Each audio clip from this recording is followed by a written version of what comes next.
Let's talk about reading speed. I am Morg, this is the Morg angle, and you're probably here because you saw the title of this video and you're wondering, how do you manage to double your reading speed in a month? Well, it's kind of complicated, but first let's take a step back and let's talk about reading. If you're like me and you spent some time among other Japanese learners, you definitely came across the idea of reading speed and character counting as a way to track one's own progress in the language. Some people like to count how fast they read, how many books they can get through in an hour, 2 hours, a week, or whatever. And they can use that as some kind of metric to see who is better or worse and who is improving or not. And I always found that idea kind of weird because I never really cared about my reading speed and I thought it's not really that important or useful. But I have to say that I kind of changed my mind. So, what exactly am I talking about? Well, I kind of like to set myself some personal challenges every once in a while related to my language learning because it keeps things interesting and spices up the pace. They're not really complicated or hard. I don't force myself to do things that I don't like to do, and I'm lazy, so I don't want to do too much. But I try to like give myself some goals, some very small goals, and go through them over a time period and see if I can match those goals. So last month in July, I set myself the goal to read one manga volume a day.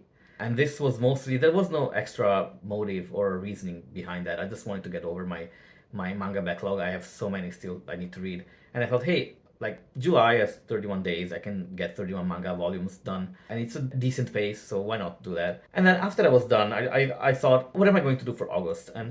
And I thought, why not start like tackling my light novel backlog? I have a bunch of books that I've been planning to read that I've been reading, and it's taking me forever to go through all of them.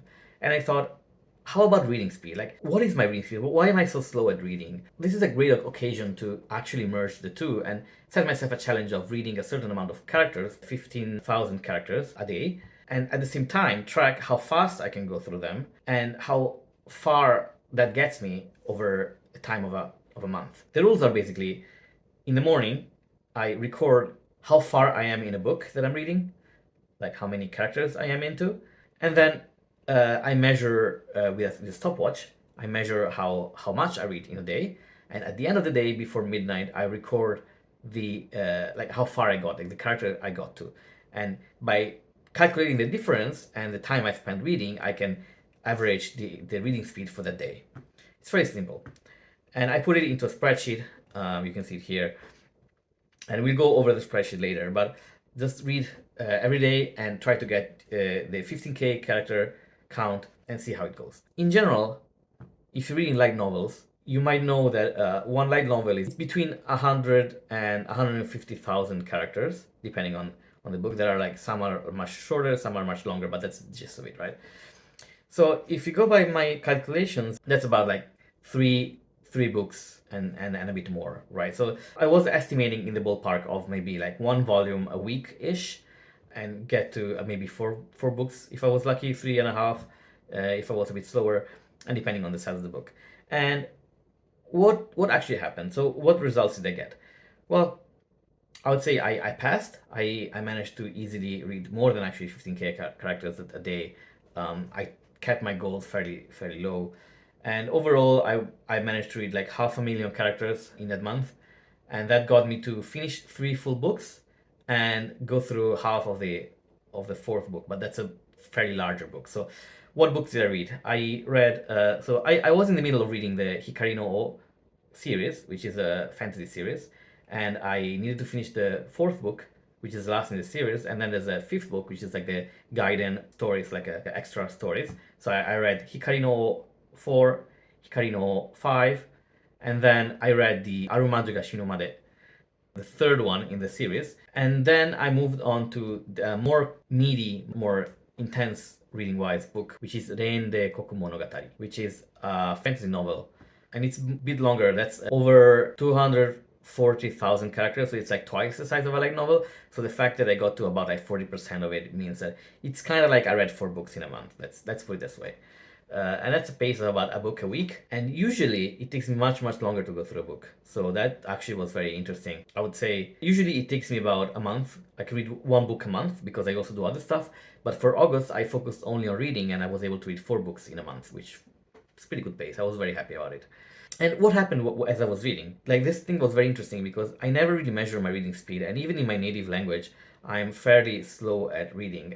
It's never been a problem. I never really thought about it much, but both in my native and in English, I read fairly leisurely. And I've had instances in the past where I'm reading a book with a friend and we're like both reading the same book at the same time, and they get to the end of the page way before me, and they're like, "Hey, can I turn the page?" And I'm like, "Wait, I'm still reading." Like, can I turn the page? Wait, I'm still reading. I'm still reading. Almost done. Okay, now you can turn the page. And it can be fairly frustrating if you do this kind of pair reading exercise, but it is what it is. It's at least it's a metric that I give myself, and I realize that it doesn't matter how fast I go. I just enjoy the book and I read a lot, so that's fine. But I noticed that after I started paying attention, my reading speed every day, like through the course of the month, every day my reading speed kept going up and up and up, with some dips between books. But when you start a new book, usually you have to get used to the new language, new writing style. So I realized maybe there are some good things about reading speed, right? About thinking about reading speed. So I would say there's both pros and cons. After this month of training, like before then, I would have said that reading speed doesn't really matter much. But I proved myself wrong. I would say the pros of reading faster is you actually get to go through more material. When I started tracking my 15,000 characters, it would take me 2 hours to reach my goal. So if I had a certain goal, it would take me 2 hours of reading for the day to get to the goal. By the end of the month, it would only take me 1 hour. That meant if I read for 2 hours, I actually covered twice the pace, twice the length of a book compared to what I did before. This gives you a much faster sense of progress. You kind of like engage more with the story. You kind of feel like you're going through more things, and you get to enjoy more stuff, which is always good. And if you're the kind of person that likes to flex, I guess that can be an advantage. You can say, I read faster than you, I'm better than you. I'm not the kind of person, but maybe for some people it matters. Another thing that I noticed is that by paying attention to reading and being focused on not slowing down too much, I was more focused into the actual story. And this means I would get distracted less. I would pay less attention to social media, to pick up my phone and read, like a message or a notification. When I wanted to read, I would like set everything aside and go full focus, and now I'm reading. While also making sure that I was having fun. Like I wasn't just like doing it because I had to do it. I did it because I wanted to, which is important. But that's another advantage, right? If you're paying attention to what you're reading, you can enjoy it more and you get less distractions and you cover more ground. However, there's also some cons that you have to be careful about. I think the most important one is drops in comprehension. If you try to like focus too much on your reading speed, you end up skipping some stuff, or you might not fully internalize or fully understand what you're reading, and you might enjoy it less. And this is also important if you're reading in a foreign language, especially like Japanese, because you're not comfortable enough to fill in the gaps maybe, or you're still like learning and you don't want to like ignore some grammar points, you don't want to ignore some words that are important, and you want to do enough lookups to figure out what you're reading rather than just like white noise everything and just claim you're reading faster. Another thing is you might obsess too much about statistics or stats. You might end up reading things you don't want to read, but you do it just because you want to keep your stats up. Like you read something simpler that is boring to you, but you do it because you want to prove that you can read faster. Or you're kind of like missing the forest for the trees, where you're like, oh, I'm going through text, but I'm not really understanding it, but I'm going through text enough that I'm faster at reading it, which I don't think it's the goal, but if it is for you, whatever, but I don't think it's a good idea. You might get less enjoyment out of it. If you're too focused, less relaxed, you might end up with going through things that you don't like reading. And it is more tiring. There is a threshold where if you push yourself too much, you end up in a situation where you're simply more tired. You get a headache, you don't want to read as much. You might read like for 30 minutes instead of an hour. You cannot sustain your reading if you go too fast. And that's something you need to be careful about. And this is also different for everybody, right? As I said, naturally I'm a slower reader, so I cannot push myself too much. I know people who are much faster than me and are much more comfortable pushing themselves harder when reading, and that's fine. That's fine. You just need to know yourself. But this is like my overall take. I think there are advantages for reading speed and keeping it up. So if you can, I would recommend you actually pay attention to how fast you read. Not too much. Don't stress yourself, but it's good to do that. But let's go more into the details and let's look at my actual statistics because I think it's very interesting. So if you look at the graph here, you see that as it starts, I start at about like 7,000, 8,000 characters per hour. I'll be honest, it's fairly slow. I was very surprised that I was so slow at reading. And as I said, if I want to get to 15k characters per day, I would have to read for 2 hours. And then over time, you can see this weird phenomenon where my reading speed keeps going up, keeps going up, keeps going up. And even between books, you can see the raise in the character read, and that's usually the cutoff point because as I get closer to the end of the book, I want to read more because I want to finish the book. So that's the signal that I'm close to the end of the book. And as it kept going, the reading speed didn't go down, and that was really confusing to me because it keeps going up and up and up until the point where I finished Aromaju ga Shinumade, which is a very simple light novel, and I moved to the Ende Monogatari. And that one is more involved and requires much more context and much more attention. And you can see my reading speed went down again. It didn't go as down as it was before, which is nice. It stayed about like 11k, but it did go down. Now, why did my reading speed increase so much? Is it because I was reading more? Is it because I was getting familiar with the writing style of the author? No, actually, I don't think it is. I've read many books in the past. I've probably about like 50, 60 books. I've read a lot of games, visual novels, manga. Like, I'm not new to reading Japanese. I'm not like a beginner who gets comfortable reading and picks up the pace.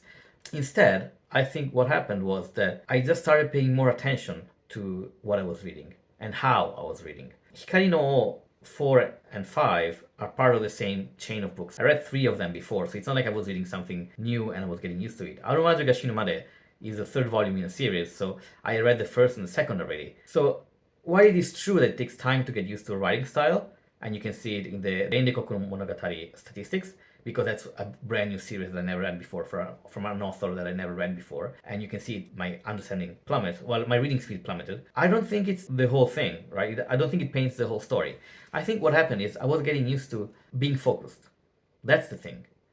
Most of the time when I read, I'm always like kind of like jumping between things. I'm like looking at Discord online, I'm browsing Reddit, and I read a book. I read like a couple of sentences, I tab out, I check my phone, I get a notification. Those things throw you out of the context.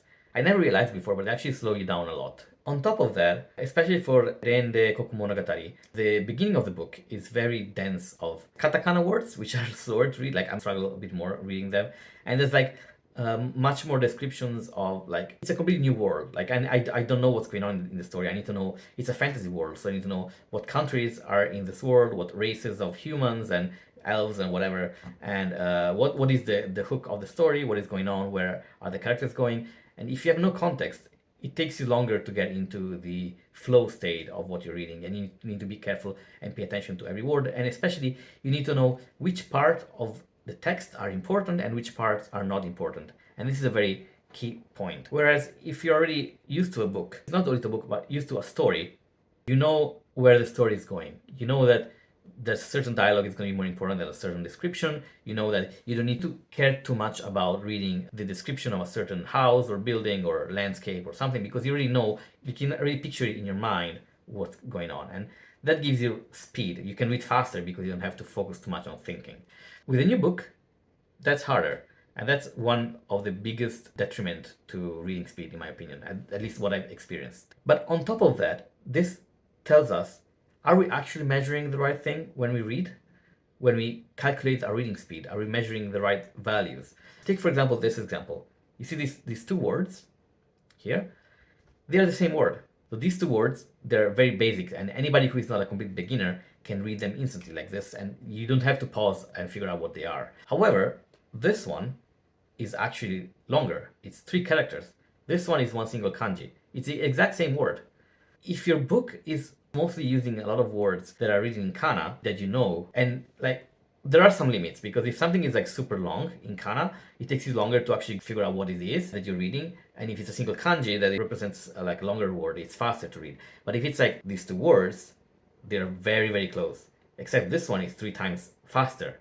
As in, if you read this one, it takes you 3 times less time to go over the characters, because it takes you mostly the same amount of time, right? I think we are often misled into believing that we read faster or slower, and we compare the wrong statistics. Light novels are maybe like 150k characters. That's not always a measure of difficulty, because what happens is a simpler novel will have more kana or words spelled out for kids or for younger audiences, and a novel that is shorter because it has less characters will have more dense kanji and more complicated vocabulary. So it's not always true that size of the book is linearly correlated to the difficulty of reading. And it's not true that the faster you read, the better you are. And this is very interesting because I think most people kind of overlook this part of the discourse. And another thing that I noticed is that I tend to pause between sentences a lot. Maybe it's a personal vibe, but when I'm reading a sentence, I don't try to analyze it too much. I don't go to for like the full intensive reading all the time. Sometimes I do, but most of the time I don't. But I try to pay attention to the way something is written, which means some particles might catch my attention, some grammar structure. I'm like, oh, I never saw this conjugation used this way. This is interesting, and I might like save it into my notes. I will revisit it later because I'm just curious. I want to know what's going on. But I noticed that if I go hunting for these snippets of interesting language, I'm much slower at reading, and not just reading the sentence, but I would read a sentence. I fully understand it. I already know what it says. I don't need to like break it down or analyze it. But I would read a sentence and then pause for maybe like a couple of seconds, even without like really noticing what I'm doing. I would just pause and think about it and then move on to the next sentence. This compounds a lot, makes you much slower at reading than you might notice. And to me, I don't feel like I'm reading faster if I don't do this. I just feel like I'm reading normally, but it does make a difference. And this is also a major factor on what made me read faster. And the other thing is, depending on how many lookups you make, you might be faster or slower, but does it mean that you actually read faster or slower? Well, if you don't know any word in a sentence, that probably, well, yeah, you're slower at reading because you have to figure out what the sentence means. But sometimes we tend to look up things that are not related to our understanding of the sentence. For example, we might look up pitch accent or reading of some words. Some words in kanji, you recognize the word, you know what it means, but you don't remember the reading and you're like, I want to check it up. And you go with Yomitan or whatever dictionary app you use, you just look it up. That slows you down quite a lot. Is it that you're reading slower? I don't think so. You're not reading slower. You're just more careful. So going over my improvements, what techniques have I learned that help me improve my reading speed? So I think aside from the thing that I already mentioned, which is be more cognizant of what you're reading, but also don't stop too much, move to the next sentence faster and don't stop too much. And I think this might be the biggest detractor for a lot of people, including myself, whether or not you sub-vocalize when you read. Some people, when you're reading, you recite in your head what you're reading with a tone and inflection, and you imagine the voices of the characters as they're speaking. For example, funnily enough, I noticed that my dialogue reading speed, like when two characters are having a conversation, is much slower than my narration or like description reading speed. So if there's a description of a landscape or something, my eyes just go through it and I can understand what's going on and I can picture it in my mind. But if two characters are talking, I need to feel the dialogue. I need to hear it. It's like I'm watching like a movie and I see the subtitles. And for that, I notice I'm much slower actually. So that if you're like me, that might be one of the reasons also why you're reading slower. Some people don't sub-vocalize at all, like they just see the words and the concepts show up in their head. I don't know how it works, but because I cannot do it. But those people tend to read faster. If you want, you can try to train your technique to achieve that. I'm not sure if it's comfortable. For me, it's not comfortable, but you can try. One thing is, even if you're somebody who sub-vocalizes like me, there are some words in Japanese where you just have to let go. Some words are made up or don't have any official reading, or even you're not good enough to remember the reading. Like me, I forget reading of a lot of words. Like you recognize a word, you know exactly what it means, you know exactly what it is in the context because of the kanji or because of the nuance of the sentence, but you just forgot how it's read, right? And if you stop, like you might remember if you spend an extra second or two on that word. You might remember how it's read and how to hear it in your head. But sometimes you can just skip it. You don't have to stop and worry about it. Now, if you do it too much, you end up fossilizing some bad habits by not mapping the word with the sound the word makes. And especially as a beginner, that can backfire fairly quickly, so be careful. But it doesn't mean you should break down the reading, the yomikata of every single word you see. It's a word you recognize, you understand the meaning, you just move on. That can make you faster at reading. And sometimes, especially for descriptions, and if it's a story that you're familiar with already, like not, I don't mean that you read it before, but I mean that you've been reading this book for long enough to know what's going on, and it's not like a new expository description of the world around you. You can kind of white noise some descriptions. That's fine. Some of the more language purists might recoil and think like, wow, if you don't understand 100% of everything you're reading, you're not reading. I don't agree, but everybody has different experiences. But I think it is one valid technique.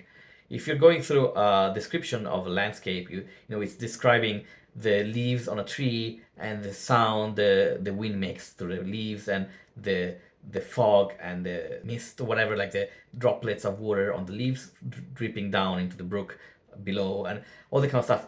You don't need to read all of it. I do this in my native language and in English as well. When I used to read a lot of fantasy books in English, sometimes I would just straight up skip some descriptions. I hate admitting this because it sucks, but sometimes you just want to get to the next action scene. You want to get to the next dialogue. I never do this for dialogue. As I said, I like dialogues I think are very important. And some of the fight scenes, if you're reading like an action novel, some of the fight scenes are very important. You don't want to miss some of the stuff. And sometimes you might miss like a word that is like a key on a fundamental concept.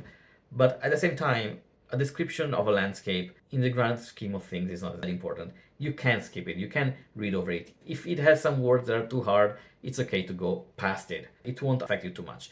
Don't do it too often and be aware of what you're doing, but it's fine. At the same time, similar but different, it's okay to not finish sentences. So, you know, if you've seen the cartoon movie Frozen, there's a song where I say, like, we finish each other's sandwiches.